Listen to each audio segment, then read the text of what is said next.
Bem-vindos ao Blendcast, o podcast da jornada Go Blended. Aqui nós reunimos líderes empresariais, empreendedores, pessoas do mercado financeiro para discutir como que o Blended Finance pode de fato catapultar as missões que o Brasil precisa. Aqui, no nosso dia a dia, a gente tem essas discussões profundas que podem realmente aumentar a nossa percepção sobre esse conceito super inovador que está mudando já a dinâmica do mercado financeiro.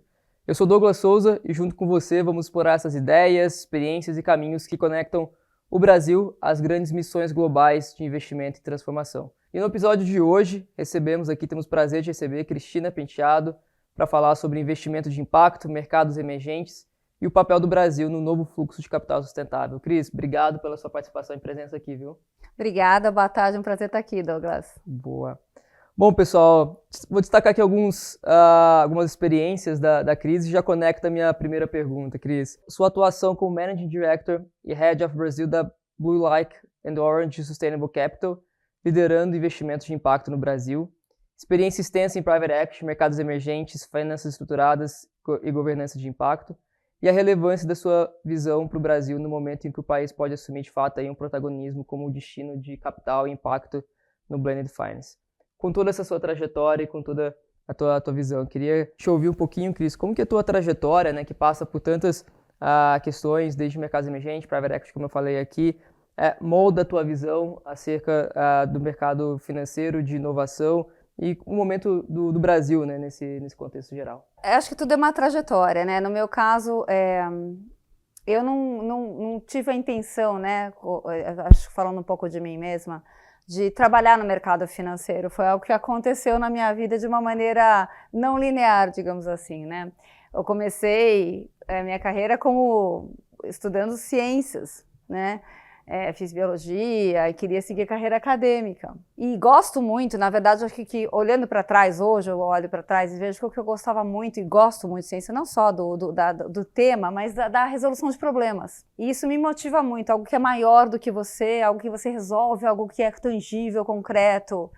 E quando eu penso assim na minha trajetória, eu nunca planejei estar no mercado financeiro, nem necessariamente ter essa trajetória. Mudei para administração, né, depois de formada, e lá naturalmente fui migrando para a área de contabilidade, finanças, porque tem muito a ver com essa questão de análise quantitativa, analítica. E para mim sempre teve por que eu faço o que eu faço? Uhum. Então não era uma coisa consciente, tenho certeza que não era. Há muitos anos atrás, né, estou no mercado financeiro há mais de 25 anos, comecei nessa trajetória de alternativos há praticamente mais de 20 anos e fiz várias coisas, como você falou, né, Doug? Eu fiz, né, eu fui assessora, trabalhei em fusões e aquisições na Bunge, etc. Mas para mim sempre era importante saber o que eu estava fazendo, para que eu estava fazendo o que eu estava fazendo, né? Nas diversos momentos eu aprendi muito em todos os lugares, mas essa trajetória de pensar no propósito, que hoje a gente chama de propósito, de intencionalidade, era algo que estava dentro de mim como um conceito de humano mesmo, né, do que me motivava no que eu fazia, e que eu acabei indo para essa trajetória, acho que uma oportunidade que surgiu. E logo que eu entrei nessa carreira, eu tive talvez a felicidade, né, de optando por fazer isso, de trabalhar com investidores, naquela época DFIs e multilaterais, que tinham essa visão já de olhar, pelo menos investimento que a gente chama de responsável. O que o seu capital está fazendo, além do retorno financeiro? E acho que aí começou essa sementinha de olhar para impacto e olhar para mercado emergente, porque eu sou brasileira, mas não só por isso, né? Então, se eu fosse trazer uma breve trajetória, acho que não foi intencional.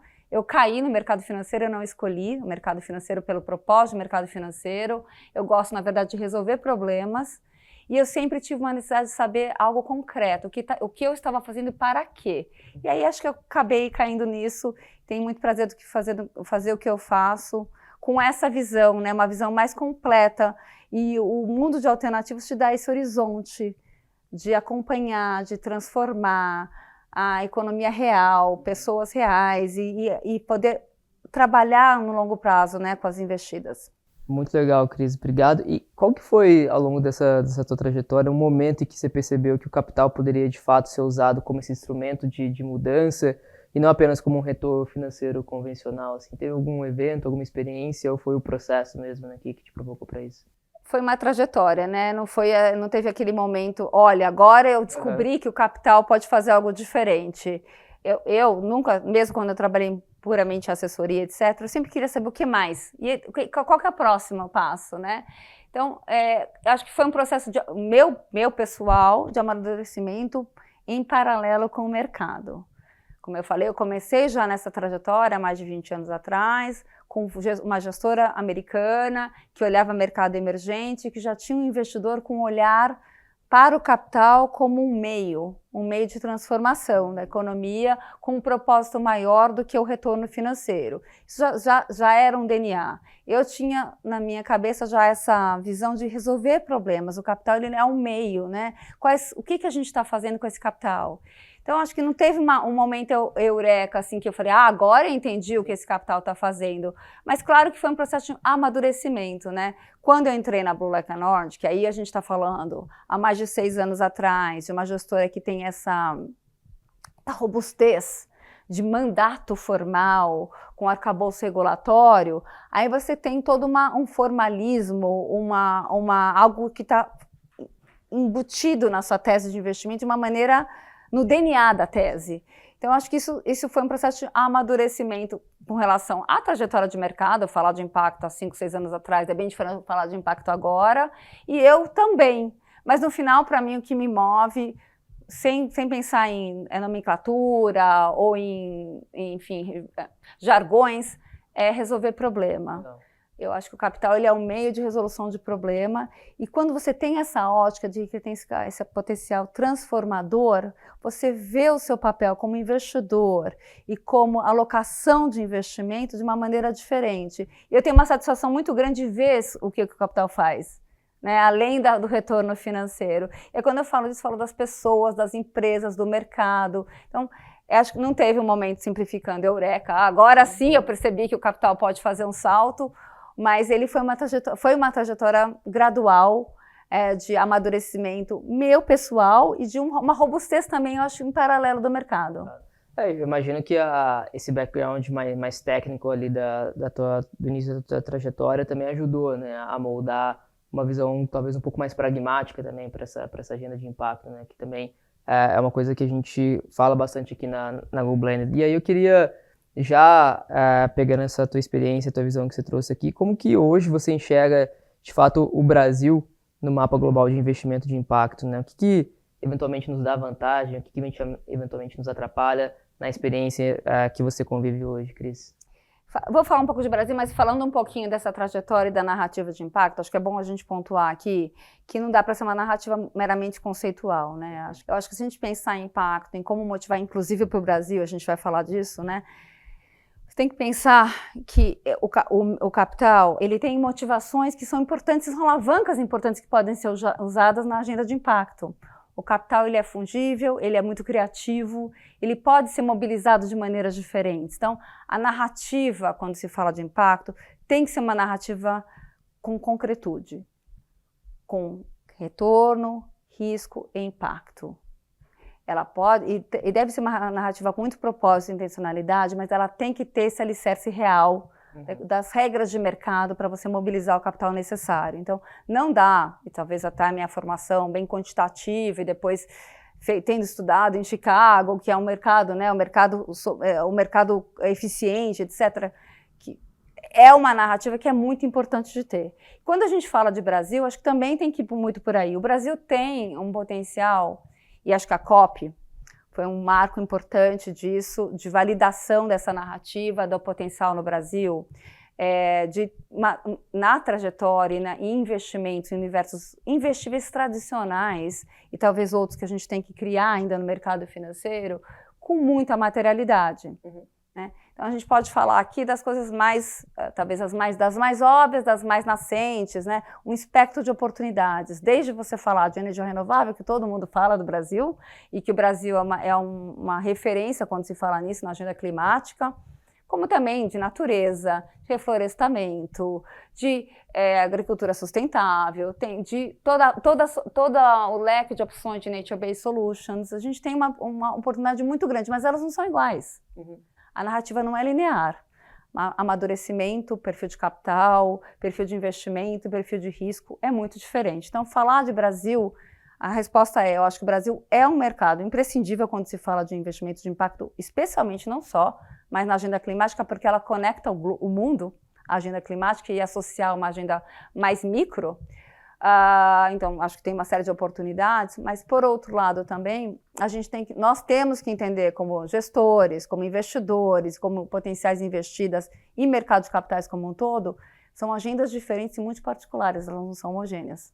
A gente fala muito ali na Dilema, né, sobre essas diferentes perspectivas, né, onde o capital ele deve estar a serviço do ativo e não ao contrário, né, entender o ativo nessas múltiplas dimensões, ela faz com que o diálogo ele ganhe um nível de concretude, utilizando o termo que você trouxe, profundidade muito interessante, né, precisamos entender o tempo de maturação desse negócio, precisamos entender de fato o perfil de risco dos investidores versus o perfil daquele ativo e por aí vai. Então a gente faz super coro e ecoa um pouco do que tu trouxe aqui, Cris. E agora, se você tivesse que apontar, né, eventualmente aí um ou alguns gatilhos para melhorar eventualmente essa conjuntura para que investidores estrangeiros, nesse caso, entrassem mais robustamente em projetos de impacto no Brasil, qual seria? A gente está bastante em evidência agora por causa da COP, né? O que você acha que pode ser melhorado na nossa conjuntura, no nosso contexto, para que esse capital estrangeiro seja aterrizado da melhor forma possível nos nossos projetos? Acho que isso não tem a ver com investidor estrangeiro, mas eu gostaria de dar essa mensagem aqui. Para mim, impacto tem que ser vendido também como valor. Perfeito. Valor econômico, né? Nem tudo dá para fazer numa agenda tradicional de mercado de, né, risco-retorno, com as mesmas regras do jogo, mas tem um universo gigantesco de oportunidades onde o impacto gera muito valor. Inclusive, ele pode transformar cadeias de negócios que não foram nem deslumbradas porque não tinham essa lente. Então, queria só pontuar isso porque é muito importante. Eu não queria que o impacto fosse considerado sempre uma restrição, que ele pode ser. Claramente, quando você é um investidor de impacto, você escolhe não investir em algumas coisas. Mas talvez o olhar de impacto crie uma série de outras oportunidades também. Então, acho que é bom ter essa equação do impacto como valor e não necessariamente como restrição. Tá? Agora, quando a gente fala de investidor estrangeiro, acho que tem mensagens muito claras que a gente tem que passar para o Brasil, que para quem é brasileiro, talvez sejam mensagens óbvias ou não, mas que a gente tem que fazer recorrentemente essa educação do mercado internacional. E eu estou falando de coisas assim, pilares mesmo, de atração de capital, nem estou falando da agenda de impacto propriamente dita, né? Por exemplo, o Brasil é uma economia muito rica e diversificada. Ela tem materialidade, tem massa crítica. Trazer capital estrangeiro implica em volume, implica em massa crítica. Não vai mobilizar um volume pequeno, não vai se dar o trabalho de vir para cá, se vai fazer um investimento pontual, isolado, com pouca materialidade. Então, a primeira coisa, o Brasil é uma economia de larga escala, muito diversificada, que isso é importante também quando você pensa em atrair capital de maneira ampla, né? Nós temos uma habilidade, uma histórico de empreendedorismo muito bom, de inovação. Também tudo isso tem a ver com a narrativa, que são fortalezas do Brasil dentro de economias emergentes, que têm que ser colocadas até antes de se falar de impacto, né? Então, você tem aí uma economia diversificada, empreendedorismo, tem inovação, você tem um mercado financeiro extremamente sofisticado e corporativo também, regras do jogo institucionais e jurídicas bastante bem estabelecidas em linha, em geral, com as melhores práticas internacionais. Então, todos esses elementos, para mim, são alicerces de narrativa com o investidor estrangeiro, que parecem muitas vezes óbvias, mas não são. E quando você compara em mercados emergentes, nós operamos em vários mercados, tem uma diferença significativa nesses mesmos pilares que eu estou falando, né? Então, digamos, são os pilares macro de fortalezas ou pontos principais quando o investidor pensa em alocar capital. Aí tem questões específicas do Brasil, que não necessariamente podem estar mais ou menos relevantes em outros mercados, que tem a ver, eu acho, quando se fala de Brasil, é uma narrativa comum aqui, de volatilidade cambial, né? De câmbio, como é que é o risco cambial, do risco percebido versus retorno, da liquidez dos ativos. Essas são questões mais específicas, eu diria, que também afetam outros mercados emergentes, mas que o Brasil tem uma narrativa, nesse caso, tem que ser construída e fortalecida, que acho que a gente pode falar mais para frente de instrumentos de mitigação desse risco ou de fortalecimento dessa agenda, né? Então, quando se fala de Brasil, eu diria que o Brasil tem todas as condições, como dimensão geográfica, diversidade de economia, talento local, casos de sucesso, robustez de mercado e regulatória, que são pilares imprescindíveis para começar a falar com o investidor estrangeiro. Quando você fala de capital de risco, você tem que tentar mitigar um pouco o risco, especialmente quando eu falo de alternativos, câmbio e liquidez. E te ouvindo aqui, Cris, até fugindo um pouco do script, eu fiquei tentando conectar aqui os pontos, né? No momento onde a gente fala, digamos, essa conjuntura, não vou chamar ideal, mas ela é favorável para a gente fazer essas operações aqui no Brasil, ao mesmo tempo em que a gente, em termos de agenda climática, né? Falando disso especificamente agora, como você trouxe, conecta quase que o mundo todo, porque de fato é uma agenda cara a todos os países e stakeholders. Me parece que é uma visão bem positiva para o Brasil, né?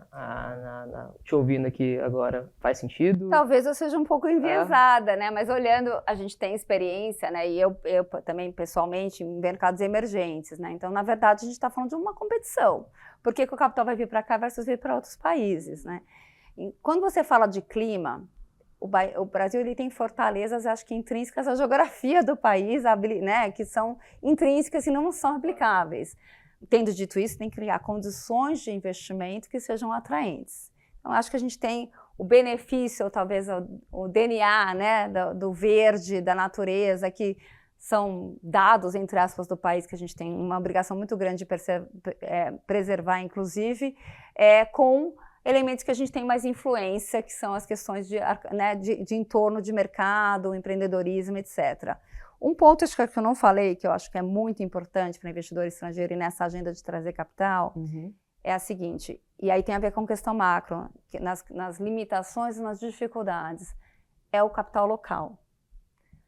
Para você trazer um investidor de longo prazo estrangeiro, não basta ter uma narrativa, não basta ter um DNA, entre aspas, um caso base verde atraente e nem um arcabouço regulatório, corporativo, financeiro também robusto, eu diria, de maneira comparativa. Você tem que ter validação do capital local. E aqui a gente esbarra numa questão estrutural que tem a ver com taxa de juros. Quando você fala de taxa de juros muito alta, você abre o mercado brasileiro e migra para a renda fixa. E aí você tem, além de outras questões, a gente pode falar da baixa poupança, do PIB, do investimento de longo prazo, tem um ciclo bem complexo macroeconômico que a gente pode falar, começando nas contas públicas. Né? Mas se a gente não, sem despender em todos os elementos, se a gente falar de trazer investidor estrangeiro, é natural que ele vai falar, tá bom, você está me vendendo um caso, você quer que eu invista, tome o risco, com todos esses elementos, e o capital local onde está?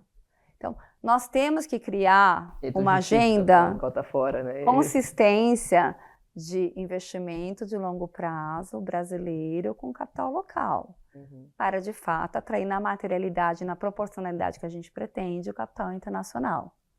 Essa é uma parceria que faz parte de qualquer investidor entrando no mercado que não é o mercado dele doméstico. Então, e aí a gente vai passar por questões que são alheias à natureza do capital. O capital vai migrar naturalmente onde ele acha que a melhor equação de risco-retorno está. Quando você tem uma taxa de juros de 15% ao ano, muito difícil o capital local ficar alocado na renda variável, que a gente está falando aqui, versus a renda fixa. E aí a gente tem questões macros de que a gente tem uma baixa taxa de poupança. O Brasil tem, em média, 15% de taxa de poupança versus países asiáticos que têm 40%. Isso, por si só, já também limita o investimento de longo prazo do capital local em risco. Então, esses elementos são alheios ao potencial do país, mas claramente colocam condições de limitações para potencializar tanto o capital local e a parceria com o internacional, porque a agenda, com certeza, não vai ser resolvida com o capital local sozinho e nem internacional vai vir sozinho se não tiver uma parceria com o local. Perfeito, assim, você fez um gancho excelente, Cris, para justamente a minha próxima pergunta, que é sobre o Blended Finance, né? A gente entende muito que pode ser um instrumento muito poderoso para eventualmente viabilizar alguns desses projetos, né? Então, hoje no teu papel, assim, na tua leitura, o que você acha, Cris, qual que é o papel específico que o Blended Finance eventualmente pode desempenhar para viabilizar iniciativas como essa?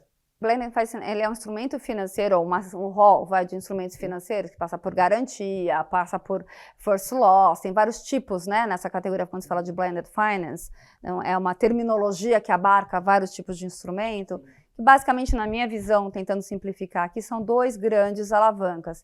ele tem uma potencial multiplicador, ou seja, ele alavanca, né, uma proporção de blended finance com quanto de capital privado tradicional você vai trazer, e um potencial também de abrangência. O que eu quero dizer com isso? O multiplicador é aumentar o volume de capital que iria naturalmente para um certo setor, porque você consegue mitigar o risco e ter as diferentes layers de risco. Então, ele aumenta o volume num certo setor, porque ele dá esse potencial multiplicador. O outro é ampliar a abrangência. Setores que ainda talvez, por si só, hoje não teriam capital tradicional e que com o Blended Finance conseguem mais cedo chegar nessa agenda. Então, um é de amplitude, o outro, que seria da abrangência, o outro é de materialidade, de volume de capital. Então, são essas duas vertentes, você aumentar o volume e também expandir o escopo de um investimento. E a gente pode dar vários exemplos, né, de coisas mais maduras e coisas menos maduras. Mas no final ele é isso, né, ele é uma equação financeira no qual existem diferentes bolsos com diferentes riscos e, por definição, você consegue mobilizar estruturas inteligentes, complementares de capital, que potencializam investimentos que, sem essas estruturas, elas não necessariamente aconteceriam ou naquele momento ou com aquele volume. Exato. Né? E aí você tem essa equação.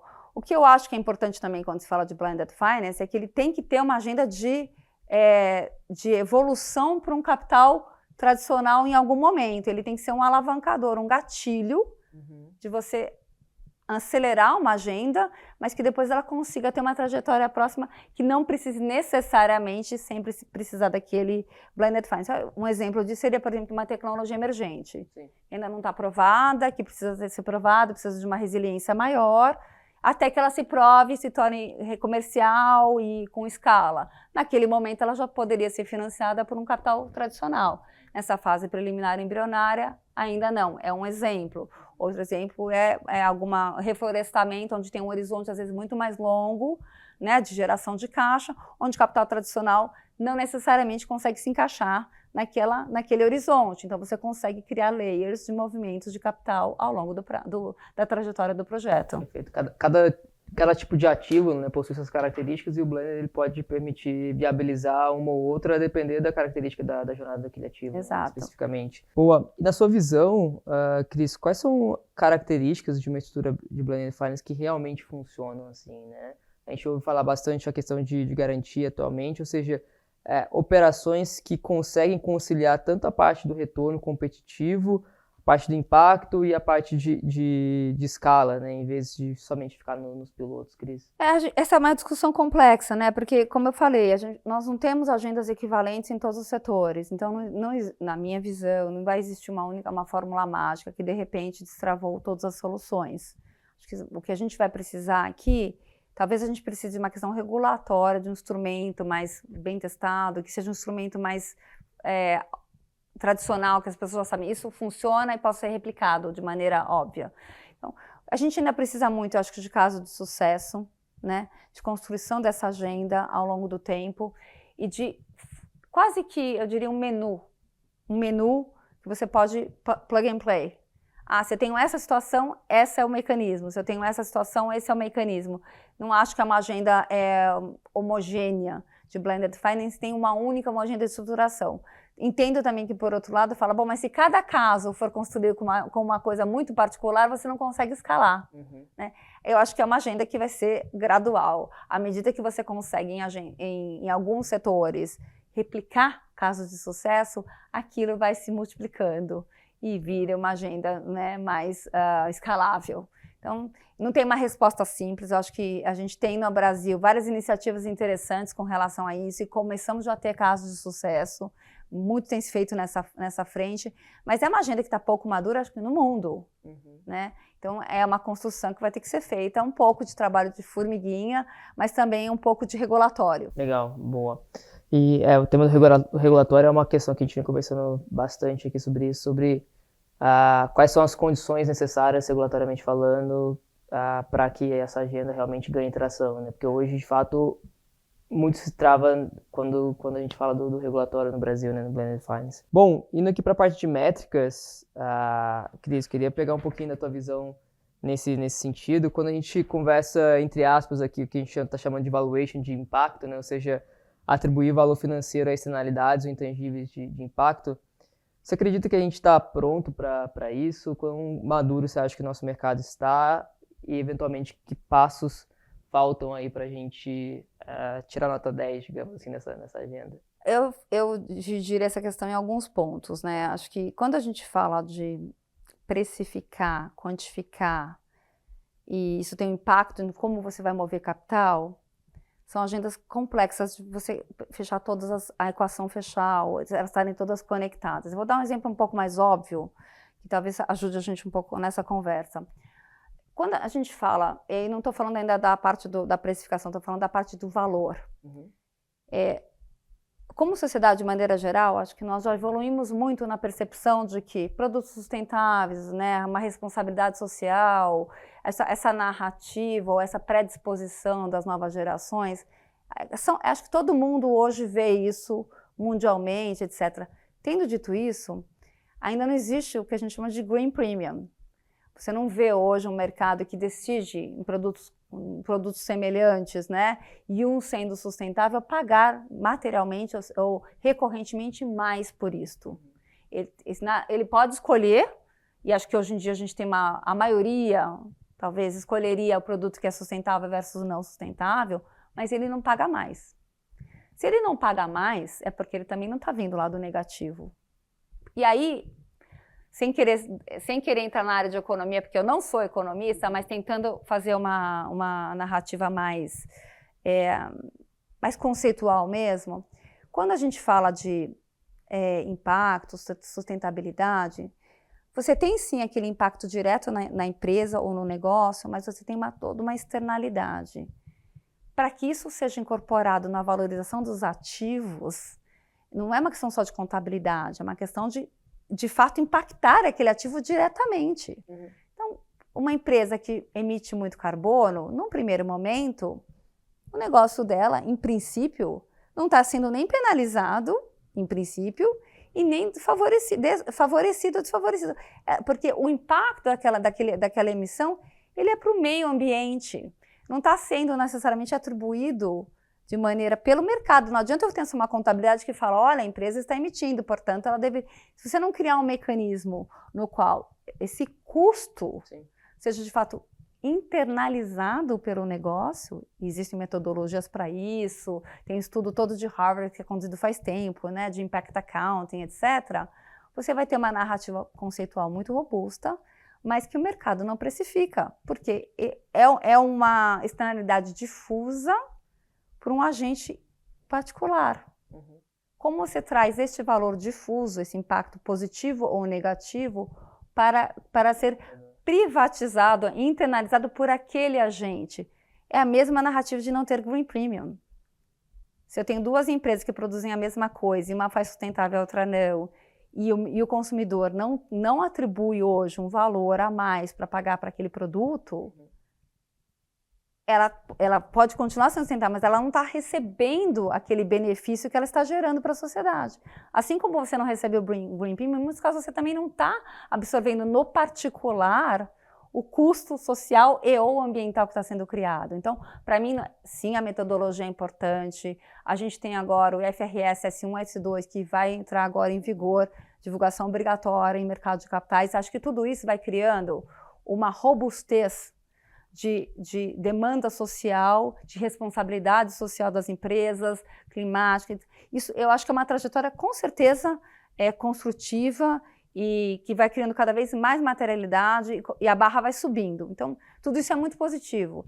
Entre isso ser, de fato, precificado no ativo pelo mercado, é que eu acho que tem um gap ainda, porque enquanto a gente não tiver como atribuir, de fato, aquele custo, aquele benefício capturado pelo agente que gerou, e não difusamente pela sociedade, você fica com gap. Você tem a metodologia, mas como é que isso se reflete? E o mercado, quando você vê dois ativos, você não vê a distinção. Se os dois são precificados iguais, e se o retorno percebido pelo menos naquele momento é o mesmo, você não desloca o capital. Você vai deslocar o capital quando o capital perceber esse ativo vale menos, ou aquele ativo vale mais. E você não está conseguindo até hoje, não tem um mecanismo, ou porque a sociedade ainda não deixa de consumir, ou mudou a precificação, ou porque tem uma questão de ônus que seja regulatório se você gera, então você tem que pagar mais. Tem que criar algum mecanismo no qual o valor econômico do ativo é de fato impactado pela externalidade difusa que ele cria, positivo ou negativo. Legal. Eu adorei essa resposta e fico esperançoso, assim, em perceber que esse caminho está sendo traçado, ao mesmo tempo entender também que existe um gap, né, como você trouxe, para a precificação realmente refletir no valor dos ativos. E aí, só compartilhando contigo, a angústia sempre é da velocidade, né? O quão rápido, eventualmente, essa agenda ela pode evoluir, entendendo todas as dinâmicas de mundo que a gente está passando agora, assim, né? Então, acho que a questão não é sobre a trajetória, a questão talvez seja sobre a velocidade, né? Como acelerar esse processo, muitas vezes. Eu acho que a gente tem que, o que a gente vê, e aí olhando a nossa experiência como investidor, né, que é muito pontual, de portfólios específicos, etc. Mas existe sim, eu acho que pensando em perenidade de negócios que vão ser vencedores no médio e longo prazo, que não necessariamente vai ter a velocidade que a gente quer, tem muita agenda nisso, né? Acho que tem uma seleção tradicional de mercado que, como eu disse, a barra vai subindo, pode ser qualitativa, pode não ser quantitativa naquele momento, mas o seu consumidor, naturalmente, se puder, ele vai escolher pelo menos o outro, o futuro funcionário, o colaborador também vai escolher em trabalhar para uma empresa X. Tem um ecossistema que vai sendo criado e talvez, naturalmente, empresas que não vão nessa trajetória não consigam se perenizar. Então, não é no ritmo que a gente gostaria, não é o formalismo de uma metodologia quantificável que você rapidamente movimenta o capital, mas é um processo evolutivo. O ritmo, com certeza, não é o que a gente precisa, mas eu não diria que estamos estagnados, tá? Eu acho que a narrativa mudou muito. Talvez a nossa experiência como uma gestora de impacto diga um pouco disso, né? Porque nós somos muito procurados. Nós somos um provedor de capital, se eu fosse pensar do ponto de vista de mercado, o mesmo risco-retorno, então não tem nenhuma concessão, no nosso caso, do ponto de vista de custo do capital. Mas existe sim, e cada vez mais, uma agenda de empresas que entendem que existe não só uma responsabilidade, mas uma oportunidade de negócio, de transformação, às vezes até do seu negócio, de perenidade, de multiplicar o negócio, indo para uma agenda com propósito e impacto, que fazem parte do negócio, não é algo artificial, não é uma agenda paralela, de um report, de uma publicação, é o que transforma a cultura da empresa e, de fato, transforma muitas coisas no seu negócio. É interessante ver isso, a gente vê na prática, então eu diria que a trajetória é bem positiva, tá? Existe, sim, também muitas metodologias para isso, né, conhecidas para começar a quantificar isso, como eu falei, o trabalho daquele professor George, a Sarah Finn de Harvard, tem a questão dos reports das empresas públicas, tem todo um movimento para isso. E, tendo dito isso, acho que a quantificação objetiva e a precificação na hora que você olha os ativos ainda não está incorporada. Faz todo sentido. Muito legal, Cris. E, bom, falar um pouquinho de futuro aqui, a alavanca de transformação. Cris, olhando para os próximos, é difícil prever futuro, obviamente, né? E ainda mais na velocidade que a gente está vivendo, 3 a 5 anos, assim, onde você enxerga as maiores oportunidades, sejam setores ou temas ainda pouco explorados, em que o capital catalítico pode realmente fazer a diferença aqui no Brasil, Cris? Acho que a gente está falando muito de tecnologias emergentes, né, no Brasil. Acho que toda a parte de economia verde, aí eu estou falando de hidrogênio verde, estou falando de SAF, estou falando de toda a parte de Nature-Based Solutions, também acho que ela pode ser muito alavancada, não necessariamente só essas, tá? Reflorestamento. Então tem vários segmentos, acho que tudo que tem a ver com muita inovação e emergente, onde o risco percebido é muito alto e são teses ainda não comprovadas, ou que tem horizontes fora do tradicional, etc., a gente fala onde o Blended Finance ele pode destravar a agenda, acelerar. Não é limitado a isso, mas eu acho que nessas categorias de inovação, tecnologias não provadas, ou que ainda estão em fase de maturação, que precisa, por exemplo, transformar toda uma cadeia, né? Quando se fala de biocombustíveis, por exemplo, ou mesmo de SAF, que obviamente é uma agenda que tem muito essa investimentos altíssimos, né, de escala, mas também de transformação de cadeia produtiva de toda uma indústria. Não é fácil você fazer não é simplesmente produzir o combustível, que por si só já é um desafio, porque os investimentos são em larga escala, você teria que ter toda a demanda e toda a cadeia adaptada para isso, né? Então, tem várias agendas onde você tem níveis de riscos diferentes de execução. seja por uma questão de inovação, por maturidade do mercado, por materialidade ou por regras do jogo que não são as tradicionais, né, num primeiro momento, que você precisaria de um capital catalítico para compor e atrair o capital privado tradicional, porque com certeza tem que ser equacionado junto com o capital privado tradicional, né? Então, só para dar os exemplos, eu daria esse, de Nature-Based Solutions, a parte hidrogênio verde, SAF, coisas desse tipo. Tem outras agendas no que o Brasil já está bem mais maduro, e eu acho que o Blended Finance talvez tenha um elemento aqui, outro ali, mas são agendas mais maduras, por exemplo, energia renovável. Agora a gente fala muito dos data centers, né, que eu acho que não necessariamente precisa de Blended Finance, mas são fortalezas do Brasil também nessa agenda verde de clima. Boa, legal, Cris. Bom, a gente está chegando aqui no bloco final do nosso episódio, mas antes, Cris, eu queria que você pudesse recomendar para quem nos ouve aqui livro, filme, artigo, enfim, experiência que você pode trazer assim como elementos para que a gente possa entender um pouco mais sobre investimento de impacto e como que isso se conecta a mercados emergentes. Então, quais são as referências e sugestões que você dá para a gente, Cris? Eu trouxe alguns exemplos, porque eu acho que são motivos diferentes pelos quais eu trouxe, né? Eu queria, primeiro, aterrissar a discussão, né? E entender aqui, que as pessoas entendam o que é um ferramental, né? De Blended Finance. Então, são estudos bastante conhecidos. Tem um estudo da BEM, né? Que fala de financiamento das soluções climáticas no Brasil. Desafios e caminhos para aceleração, que eu acho que é bem legal. Fala de cada uma dessas soluções, como são os financiamentos. Acho que, de maneira bem entendível, foi feito junto com o BNDES recentemente. Nessa chamada do clima do BNDES, que acho que por si só, falando de marcos brasileiros, né? Tem vários marcos brasileiros, claro que a COP foi um gatilho de tudo isso, mas eu acho que a gente precisa realmente trazer a agenda para um volume de capital, atrair outros tipos de players e sair de uma coisa mais nicho, conceitual, para uma coisa mais de país, e que o país tem esse potencial. Então, esse estudo foi feito muito com esse olhar de investimento mesmo, o que é investível, quais são as ferramentas e quais são as diferentes nuances em cada setor. Então, acho que é um estudo bem legal, recentemente feito em parceria pela BEM e pelo BNDES, no contexto, acho que para corroborar a chamada do clima e do BNDES que está em curso agora. Sim. E tem também um estudo legal, que eu acho que fala também de oportunidades, materialidade, bastante profundo de Brasil, de oportunidade de financiamento em transição, que chama Estratégia de Comércio, Qualificação de Pessoas e Financiamento, para acelerar a transição para uma economia de baixo carbono e baseada na natureza, que foi feita pela Força Tarefa, voluntariada para o Novo Brasil, que foi publicada em agosto. Esses dois que eu estou falando falam de coisas concretas, os mercados, as oportunidades, os riscos, mapeiam muito. Então, se você quiser ter um panorama, eu acho que eles são muito interessantes para isso. Aí, para quem quiser entender um pouco mais, tem milhares de publicações sobre isso, mas de uma maneira mais sucinta e talvez bem estruturada, sobre o Blended Finance. Eu gosto de um estudo feito pela BCG, chama Scaling Blended Finance, que aí conta, né, de vários instrumentos e de maneira detalhada, numa narrativa, acho que é bastante acessível para fazer essa, até o subtítulo é Practical Tools, é bem pragmático, né, de como estrutura de design de Blended Finance, publicada também esse ano. Essas são as coisas mais assim, ou temáticas de investimento, falando especificamente dos setores com todas as suas nuances de Brasil, o primeiro e o segundo, e também da estruturação de Blended Finance. Aí eu queria deixar duas coisas mais inspiracionais, que pelo menos para mim são inspiracionais. Acho que começando com a nossa narrativa de qual é o papel do capital, para mim o capital ele mais nada é do que um meio, e é um meio como eu comecei lá na história de resolução de problemas, né?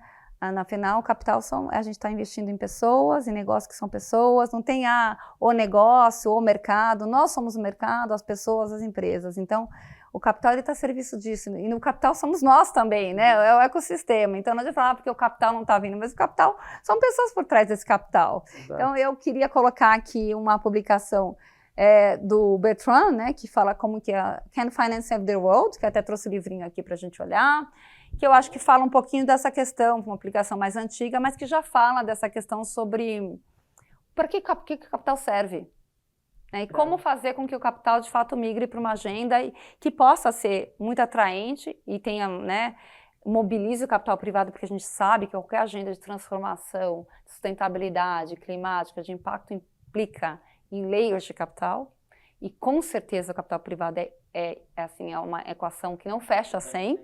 Então acho que aqui a gente está falando sobre isso.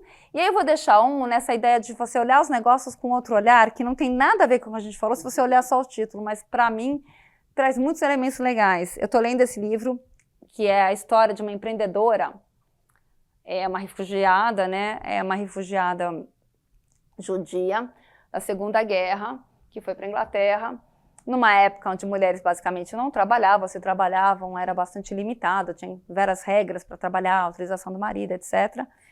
E ela criou um negócio, em todas as diversidades possíveis, ela conseguiu achar uma oportunidade onde ninguém achava, que era empregar. Ela era uma mulher de tecnologia, adorava matemática, trabalhando nesse segmento, e criou uma própria empresa onde ela só contratava mulheres que não conseguiam se colocar no mercado de trabalho e fez um tremendo sucesso, um dos negócios mais bem-sucedidos. É uma incrível empreendedora que ficou extremamente famosa, morava na Inglaterra e tem uma trajetória não só de resiliência, mas de olhar para um problema, né? Tinha um talento incrível de mulheres que tinham trabalhado e que à medida que tinham filhos, etc., e não podiam mais voltar, porque não podiam ser part-time, não tinha flexibilidade, ela criou uma empresa onde era baseada em trabalho, na época, década de 60, 50, mulheres trabalhando em casa no mundo tech, que não existia trabalho remoto, não existia esse conceito de part-time, mulher em tecnologia, e conseguiu com isso fazer uma empresa fantástica. E tem várias histórias interessantes, até ela mudar o nome naquela época para se chamar de Steve versus Stephanie, para conseguir os contratos, porque se ela se chamasse Stephanie, ela não conseguiu os contratos na época. Mas o ponto aqui não é nem falar de mulheres versus homens. O que eu queria colocar, para terminar aqui, é que quando você tem um olhar de impacto, é uma coisa que a gente tenta falar bastante para as empresas e para os investidores. O impacto, ele te dá uma outra dimensão de avaliação de negócios. Uhum. Quando você olha para o mercado com um outro olhar, você descobre oportunidades que talvez você também não descobria. E aqui é um exemplo disso. Então, para mim, o inspiracional dessa história não é necessariamente se era uma questão de gênero, etc., que acabou sendo uma questão de gênero. É como ela entendeu que tinha um mercado onde tinha um talento que não estava sendo utilizado, com um potencial enorme de criação de valor, e que transformou uma cadeia de negócios em uma empresa bem-sucedida. É isso que é impacto, é olhar para o mercado com uma outra lente e ver valor e transformar, inclusive, essa maneira que você faz seu negócio em outras oportunidades, né? Não só fazer mais do mesmo, fazer mais, talvez, do mesmo de uma forma diferente, e talvez fazer outras coisas que você não faria. Muito então, legal. Eu queria é mais inspiracional, porque eu acho que aqui fala muito com o que eu acho, que é investir e o capital, investir com impacto, no final do dia, é resolver problemas.